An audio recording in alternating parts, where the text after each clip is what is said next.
Everyone come on in, grab your pens and pencils. Also, we have some sunscreen for you guys and bottled water. Tomorrow, 80. Saturday, I can't believe I'm saying this, 95 to 100. Put in the AC, turn on the fan. Don't run around in the backyard, okay? Yes, you have your WAPJ bottled water and sunscreen. So welcome in, everyone. Have a seat. Take a deep breath. A lot of you are running into class late. That's fine. No reason to stress all of that. You come here to get some words and some thoughts and then to go out and then share the goodness of yourself. Not of me or of Jock, but the goodness of yourself. And we're going to talk about that in one of the Bible quotes. So let's get to our shout-outs, and then we're going to go through our format, and then we're going to start rocking and rolling with the theme. So here we go with the shout-outs. First off, I want to congratulate my daughter, Rachel. I missed this one last week because I can't even read my own handwriting. You know, my doctor, Dr. Fowler, says I have the body of a teenager. Unfortunately, I have the eyes of a bat, okay? And so Rachel became a new mommy back on March 3rd, and I wanted to include her last week, but Pop made a mistake, but happy first Mother's Day to you. Congratulations to my other daughter, Emily, and her boyfriend, Storm Steinberg. Yes, his real name is Storm, and his middle name is not Cloud. But they just graduated 8 months of square dancing. We had a big square dance graduation in Farmington. They did fantastic. What an event. What a celebration. And so congratulations to you guys on that. Also, Storm just became a realtor, passed the test. Got some things in the works already, so a great new career for him, a new beginning. We want to congratulate him for that. Litchfield Art Show. Lady Boz and I, known as Veronica, that's her real name, attended the Litchfield Art Show. Jock, it was fabulous. They had a woman there who had macular degeneration, which is the opposite of what I have in layman's terms. And she made these lazy Susans that go on top of your dining room table. They look like marble. Here's a woman who doesn't see that well and creates such beautiful art. And they had a saxophonist. Unfortunately, his name escapes me. Lady Boz and I pulled up 2 chairs, spent the afternoon looking at art, listening to jazz saxophone music in the beautiful Litchfield Hills. Yes, boys and girls, there's things to do here. The Bad Dog, Sunday afternoon with Barbara and Stan, Dango Reinhardt, the trio up there. What a great group of guys. The guitarist just became a grandfather himself. Boys and girls, when they're in town, I think they're going to be in town in June, go up to the Bad Dog. Matt does a great job up there. Now, here's the real big shout-out. This is going to make you all proud that you are a Connecticut citizen. The best place in the United States to be a police officer is the Nutmeg State, Connecticut. And I am proud of that fact because, as Jock always supports our police officers during the pandemic, he did a lot of that.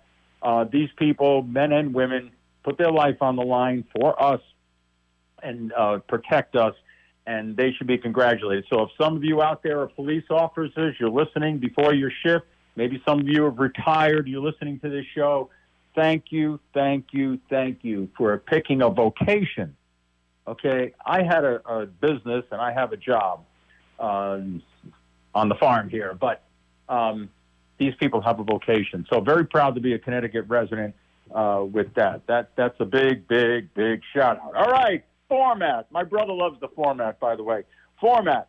What I did was there's a piece called The 7 Toxic Habits of Preventing You from Moving Ahead in Your Career and Success. What I did, what T-Boz did, is I took those 7 habits and I interchanged them, if you will, for 7 toxic habits that prevent us from growing spiritually and personally, but mainly spiritually. So I applied that to our faith base. I'm not really a motivational speaker. I'm more of an inspirational speaker. And so things come our way that we react to. And the thing that we're reacting to right now, and it's heavy on our heart and our stomachs, is the Buffalo mass shooting. I mean, there were people from 20 up to 86 that lost their lives I don't want to say to this bad person, but just leave it at that. It's a Christian show here, okay? And so this weighs on our heart. This creates chaos in us. And so our topic today is bad habits, negative habits that we fall into when we hear news like this, like Columbine, like Sandy Hook. I mean, you can go on, unfortunately. And so how do we find peace? How do we stay faithful in the chaos? Remember that word chaos, because that's going to come up at the very end of the show. So I took those 7 toxic habits of career building and put it into faith building. And what happens to us, okay? Why do we bring up these bad habits? Because what happens is we hear things like this, okay, and we begin to scale down our belief based on our circumstances. That's a no-no. Okay, when Jock was pitching years ago in Ohio, in high school and college, he threw the ball that he had to throw. He, based on the batter, but he didn't change himself, change a game, lob the ball over. He threw to win. And so for us to throw to win in faith, in life, to grow spiritually, we cannot scale down our beliefs. We cannot scale down how we have faith based on our circumstances. Okay? If the apostles did that when Jesus hung on the cross for 6 hours and was basically mutilated, I don't know if any of you know that, but crucifixion is mutilation, okay, of a human being. If they were based on their circumstances, they never would have went and spread the word that we talk about here every week. So we don't, what happens is we begin to scale down our belief system. Aristotle says this: we are what we repeatedly do. Excellence, and I'm going to turn into faith in a minute, excellence is not an act, but a habit. Excellence is not an act, but a habit, what we repeatedly do. So we take that into our faith base instead of career base for a minute, what we repeatedly do. We pray. We go to worship services, whatever your denomination is. We talk to one another. It doesn't always have to be with candles and an altar and robes and things. 2 people talking. I can't tell you about the conversations Jock and I have sometimes on Wednesday, because that's the jazz show, a little more time to talk. And we exchange our hearts and our minds, and we get to know each other and help each other through different circumstances. So Aristotle says what we repeatedly do, okay, then becomes a habit. All right? Now, let me just check the time. Okay, good. All right, so let's go to our scripture base and then our other quotes.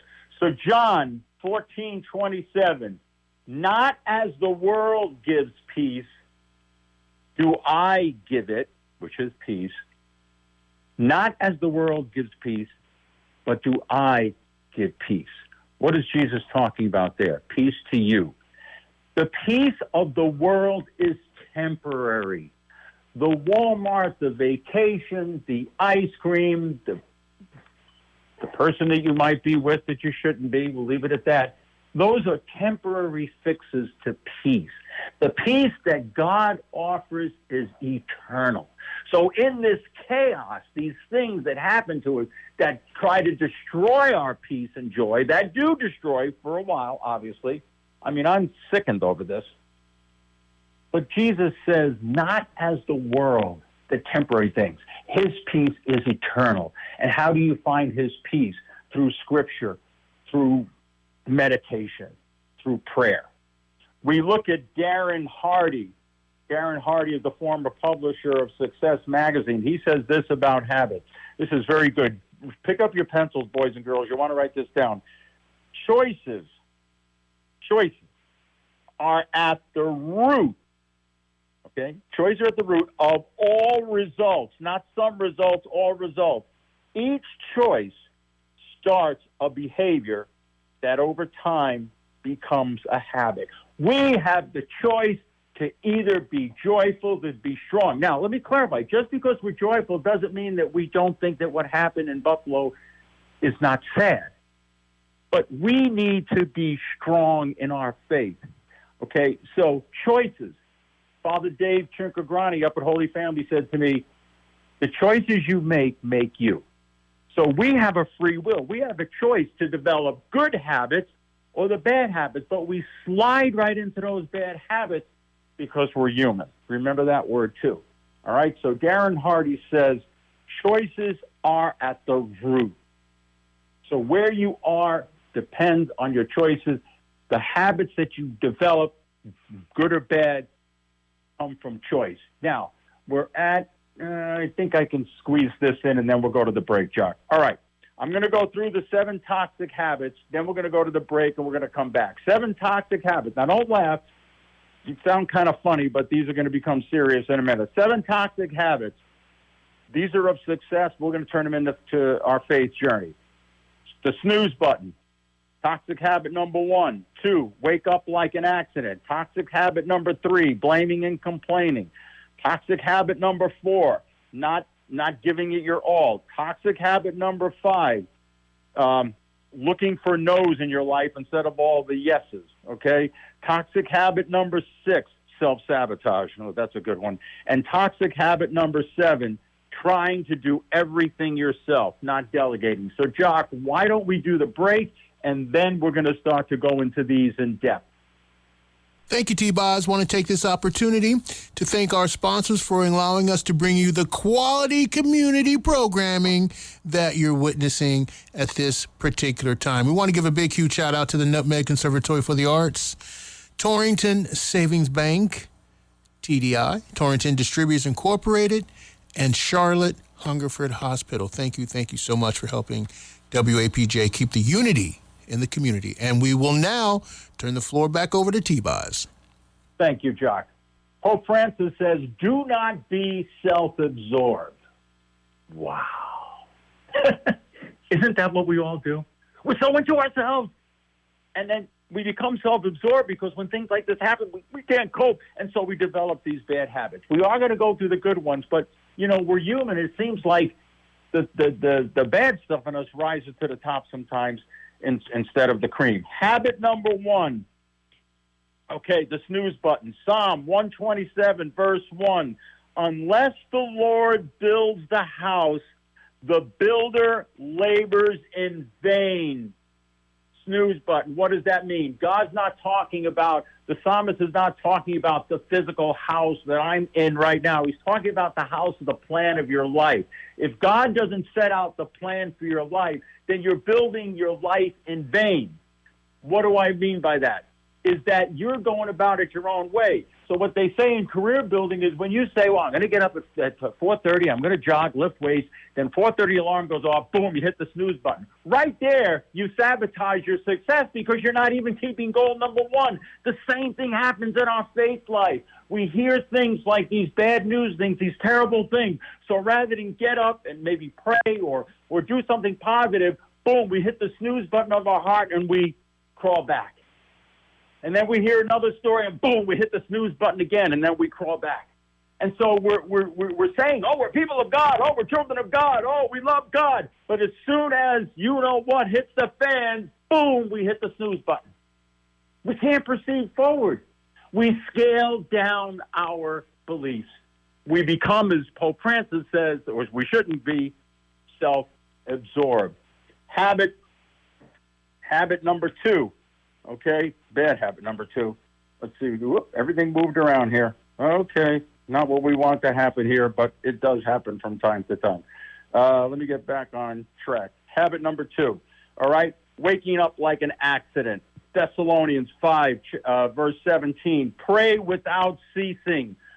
Mark says, and while it was still dark, Jesus got up and went to pray. So in the career world, you wake up like an accident. You don't have a plan. You get to work late. You don't achieve your goal. It's the same thing in our faith life. Do we wake up like an accident? Boom, we put the Today Show on. Boom, we're looking at Apple News. Oh, we're reading the paper. No, not to wake up like an accident. What did Jesus do? While it was still dark, he went out to pray. Okay, Thessalonians, pray without ceasing. When my wife was sick with cancer, I had this little metal box that had a picture of Mary on it. I still have it in my prayer area. There was a little rosary in it. I prayed and I pressed on that box. I wore that picture right down to nothing. Pray without ceasing. So if you don't want to wake up like an accident, start your day with prayer. S.J. Scott says this, and it leads into our morning prayer idea. Energy is at its peak in the morning. You then should be completing habits that inspire and excite you about the day ahead. So he's saying, Scott is saying, the morning is when we have our energy level. That's when we need to pray. And it doesn't have to be a long, drawn-out thing like I do. You could go stand out on your back deck, look at the sky, and say, God, thank you that I woke up today. That's how you wake up without waking up like an accident. Habit number 3, which is, that one moved too. Sorry, Jock. We just have a little bit of movement here today, which normally doesn't happen because I have everything set the way I want it. Habit number 3, which is blaming and complaining. Philippians says, chapter 2, verse 14 to 15, do all things without complaining and disputing, that you may become blameless and harmless children of God. So in our career world, we're blaming other people why we didn't get the raise. In our faith world, we don't like the priest. We don't like the sermon. The church is no good. God was good to me, but then this happened. Then that happened. Are we doing what Tom Cruise did in Jerry Maguire? You all know the line, the 1996 movie. Go ahead, say it with me, but put the word God in front of it. God, show me the money. Is that what we're doing when we're praying? Or are we giving our needs and our requests to God? Are we doing what Tom Cruise did in Jerry Maguire? God, he doesn't say, God, I'm just doing that for the exercise. God, show me the money. In other words, I won't develop this bad habit. I'll be more faithful. I'll be more into the faith. You got to show me the money. It doesn't work that way. You've already been blessed. You've already have gifts and talents that you could use to help the world, okay? So we don't want to be show me the money, all right? Habit number 4, and habit number 4 talks about we don't give it our all. In our careers or things, we don't give it our all. In our faith, we don't give it our all. The word commit occurs 164 times in the Bible. 2 Timothy chapter 4, verse 7, I have fought the good fight, I have finished the race, and I have kept, the key word there is kept the faith. When my late wife was pregnant with my second daughter, Rachel, because she was 37 years old, they did endometriosis to see if the baby was going to have Down syndrome, one of those diseases. My late wife said to the doctor, we'll take this child the way God gave it to us. We'll take this child the way God gave it to us. In other words, she fought the good fight. She kept the faith. She finished the race. That's the purpose of doing your best. Now, Irma Brombeck has this wonderful, this should have been the takeaway, but I had something else. But listen to what Irma Brombeck says about giving it your all. The late Irma Brombeck. My hope is that when I stand before God at the end of my life, I do not have any talents left in me, that I used up everything he gave me. Boom. Giving it your all. Are we giving our faith our all? Are we earnestly praying? Are we earnestly reading scripture to strengthen us? Are we listening to maybe podcasts? You know, a lot of you are listening to this show. Why? Why am I doing this show? Because I want to, by helping you guys, I help myself. Zig Ziglar had a great term, and some people thought it was self-serving, but he said, in order to get what you want, inevitably you have to help enough people get what they want to get what you want. Now, that sounds kind of self-serving, but it's not. He's talking about servant leadership. And so by me doing these pieces, helping you, it helps me as well. So the question you want to answer, why are you listening to this show? Why are you letting bad things steal your joy? Why are you, we always talk about that, create these habits that then bring us down? Habit number 5, okay? Habit number 5, always saying no instead of yes. No. We're constantly, no, that can't happen. No. Rather than yes. Matthew 8, verse 26. You of little faith, why are you so afraid? We always know why something won't work, right? No.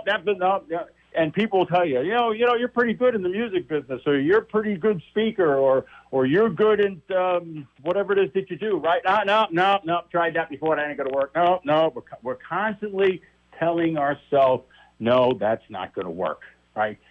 That's bad habit. So we hear these bad things in life, and so rather than be more faithful, no, God's not around. No, look what happened at Columbine. Look what happened at Sandy Hook. Now this. No. Instead of looking at maybe the grandchildren you have, the great marriage that you have, sometimes the beautiful weather that you have, the friends that you have, the wife, husband that you have, the great career that you have. We're constantly, no, that won't work, rather than focusing on things that will work. Habit number 6. Now, here's not a funny story, but Paul is nearly stoned to death. Okay, this is called, habit number 6 is self-sabotaging yourself. So now Paul is nearly beaten to death, right? He's in a hole covered in dirt and rocks, and he gets up and he says, No, I'm not done with the sermon yet. I have to finish that sermon I started. In other words, he doesn't sabotage himself and say, oh, the heck with it. They're not going to listen to me anyway. He gets up with a new, renewed faith, a new strength, and he says, hang on a minute, I'm not done. Proverbs 10:11 says, the mouth of the good brings life. The mouth of the evil brings violence. Wow. So what you tell yourself, you will become. We've talked about that. Also, scaling down our belief system, not becoming self-absorbed, okay? We are good people with good things. And we have to learn to be in the moment, all right? When we say, yes, seize the moment. I often think about the women who were on the Titanic who said, no, they don't want the dessert cart. In other words, seize the moment. Veronica and I seize every moment on the weekend. We do all things that we possibly can. When my late wife was diagnosed with cancer, the whole room was full of people. They came from everywhere, family members, the whole room. You couldn't even sit down. They were hanging from the rafters. But when you invite somebody to a 30th birthday party, all right, I'll see if I can make it. Why? You know what I do, Veronica and I? We treat every invitation like a funeral. I know that sounds bizarre, but that's how we treat it. People will show up when someone's sick. Like I said, with my late wife, the room was packed. But if you ask someone to come to something else, I don't know, well, we got this, well, we got that, well, we got that. Seize the moment. You've got people right in front of you living. Whatever you think is important, cancel it. And seize the moment. Like I said about the women on the Titanic who said, no, I don't want to have the dessert tray. Boys and girls, let me explain something to you. Death is not a curable illness. And a lot of us, we can live a healthy life, we can prolong our life a little bit, but at the end of the day, the game ends. Seize the moment. Be with your families. Be with your loved ones. Take the time. Don't let work, career, and other things take you away from the people you love. Don't self-sabotage. We look down at bad habit number 7. Trying to do everything yourself. They tell you in business, learn to delegate. Don't do everything yourself. I wouldn't be here today if it wasn't for the bereavement group that Phyllis started in St. John Paul the Great. My friend Barbara, Peggy, and Jim, who I think is listening, the friendship we have. You know why? Because we didn't do it all ourselves. We had a woman in that group who had lost her husband 13 years ago. 13 years ago. And she said after her husband died, no, she wasn't going to do no group. She could do it. Pounded her chest, went right back to work, rid all the clothes. I can do it, cut the grass, fix the furnace, did it all herself. 13 years later, boom, she had a nervous breakdown. She was in our class. You know why? Because she said, I can't do it myself. After 13 years, there's things you think you're coping with. It's going to manifest itself in something else. Where two or more are gathered, so am I. Not meaning me, God. So bad habit number 7 in business, and it's a bad habit in our faith journey, is trying to do everything ourselves. You're not alone. You don't have to go through the journey alone. You don't have to go through the journey broken. Veronica and I just celebrated 5 years together, and I made a little speech at the dance. Of course, I said something, and there was 100 people there. And all of those people at the dance are either divorced, widowed, separated. We were all broken on the journey. But through not being by ourselves, working together, like with our friends Fred and Lucille, we have come out the other side. You don't have to be the everything man. Rely on other people. Get help if you need the help. John chapter 15, verse 11 says, that my joy might be in you. Wow. Think about that. That my joy, in other words, God, the creator of the universe, the supreme being, says that his joy in you. Now, there's a Latin verse that a lot of business people use. It goes, quid pro quo.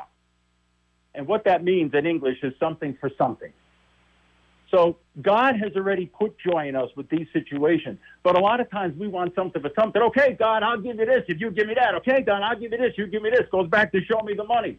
Then you go back to Pope Francis. Don't be self-absorbed. Quid pro quo. In other words, not something for something. The joy is already in us. There's nothing we have to do to get that joy from him.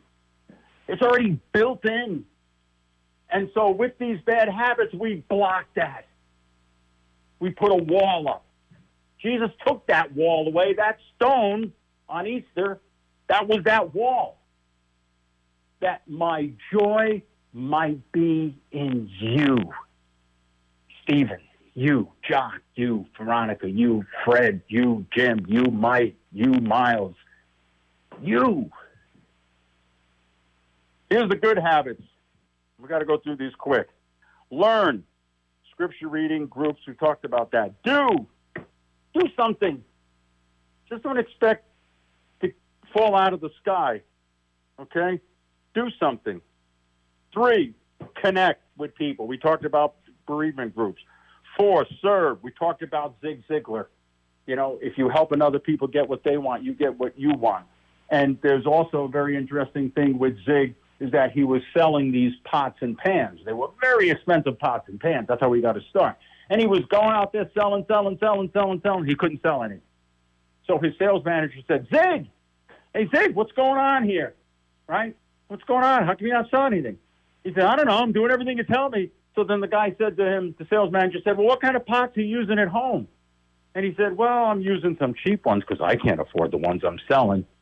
And the sales manager said, Zig, try using the good pots, the ones you're trying to sell, and see what happens. Guess what? He started selling the pots. Are we using the pots of bad habits and then going out and trying to evangelize the world and going out and trying to be a better person? If we're going to sell the pots, we got to use the pots. If we're going to be the light, we got to go to the light. We have to not fall into these bad habits, not be self-absorbed, for my joy is already in you. The late Colin Powell says, if you are going to achieve excellence in big things, you develop the habit in little matters. So in the little ways, in the little praying, getting over things little by little. If you want to be a better in your faith journey, if you don't want the chaos to take you over, if you want to grieve for these people, if you want to feel sad, if you want to go to a special mass, that's fine. But if you want to have hope that tomorrow will be a better day, look what the late Colin Powell, the great general, said. It starts with little things. As my girlfriend Veronica says, her whole life she uses the word baby steps. Bible foundations, faith, humility, never demand, Perseverance, we've talked about that many times on the show. Diligence, you got to work at something, just like a marriage, any other relationship. Commitment is key in not developing bad habits. Aligning your goals with God goals. Make sure the things you're picking to do are good and worthy. And planning and motivation. Okay, these are Bible foundations. Plan. Dave Ramsey talks about that all the time. He's a Christian financial person. A lot of times with these bad habits get us, even in our money matters, we don't plan. The Bible tells us to plan.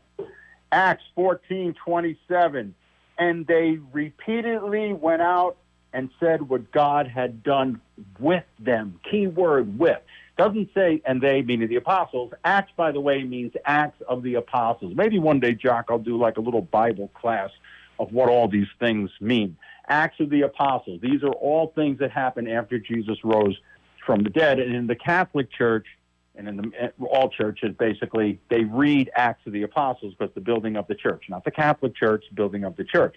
But it says what God has done with them, not to them, with them. So he is in union with you, creating with you, helping you to get past these things that attack us, such as the snooze button and waking up like an accident.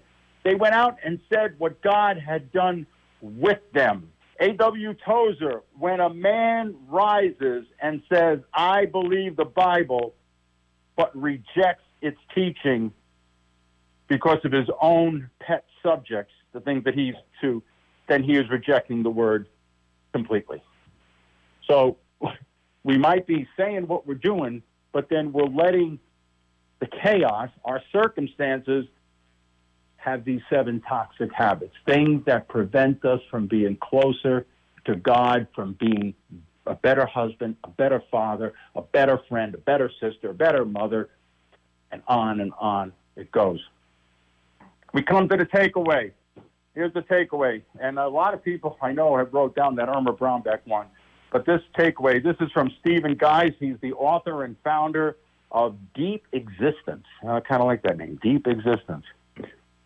By developing and practicing good habits, you affirm that you have control over the very core, and that's the word in Italian, cor means heart, the very core of your life amidst the chaos. Boom. Remember I said the word chaos before. So, developing and practicing good habits, we're going to call them habits of faith. Now, I'm going to worry about success right now. Then you affirm that what you're believing in, this way you can get through amidst the chaos. Boys and girls, there's always going to be chaos out there. It's not a perfect world. When sin and death entered the world, we have what we have. But there is a loving God, a God that says that my joy is in you. It's personal. We talk about that all the time. My joy is in you. We have to have hope when we hear things like this and not let the devil, the secular world, cause us to develop bad habits that take us away from God. We don't say, God, show me the money. We say to God, God, here I am with my money, which are my problems. I'm putting them at the foot of the cross. The cross, which was once the symbol of torture, is now the biggest symbol of love. Every Christian person that is either a priest or a deacon or in the other Protestant religions, they wear a cross. Imagine that. Something that represented death now represents life. And you have that life within you. Jock, you want to wrap it up and then go to the song? The only wrap that I can put on that, pretty much, T-Boz, is amen.